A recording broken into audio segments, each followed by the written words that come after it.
it's Sushi here with another video. My last one was about texture pack stuff, and yeah, that's just an idea I've had. But this one I wanted to focus a little more on the WIP block, the work in progress block that has been in the new snapshots. I understand that it is a work in progress, and it is amazing that it's even there in the first place. But I've been hearing the same thing from a few different map makers, in person, not on YouTube videos or anything. They've all said that it would be nice to somehow get rid of the beam in some cases. The beam is good for some things like goals and stuff, but there are times when you want the buff, but no beam, because you don't want people to know where the buff is coming from. So, like for instance, being able to hide a pyramid underground, or, yeah, stuff like that. So, the main thing then would be to be able to put pyramids in the nether, because when you put pyramids in the nether, obviously they're not going to work. Because there's a roof in the nether, there's something over you, it's going to block the beam, therefore you don't get the buff.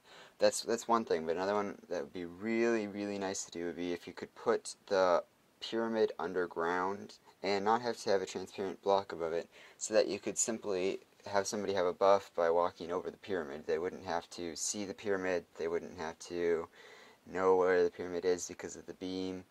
I mean, sometimes when you're in buildings it would work to do it with the beam, but then when you go outside you'd see the beam. It's just really complicated.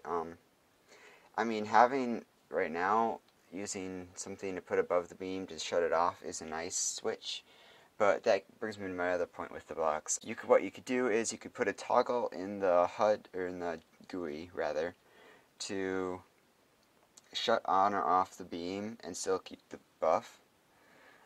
Also, if the WIP block itself or some part of the pyramid was powered by redstone that would turn off the buff, that would be nice too, because then you could have triggers to turn them on or off. If that redstone powering also controlled whether or not the beam was, like for instance when the buff was gone, the beam was gone, that would be obviously inherent, but that would also help turn on and off checkpoints. So you could have, I mean, right now we can use pistons, but using redstone would make it so much easier. That would be ideal. So just a few things, that would be really nice to see in the future from the work in progress block, the beacon block. That would be great. Also, people have been using MC edit filters to create darkness and nausea.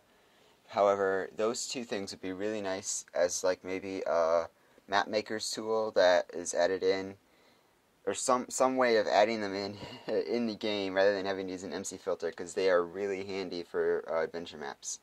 So thank you for your time. Again, like, comment, and subscribe if you want to see more out of me. Thank you for watching. Peace.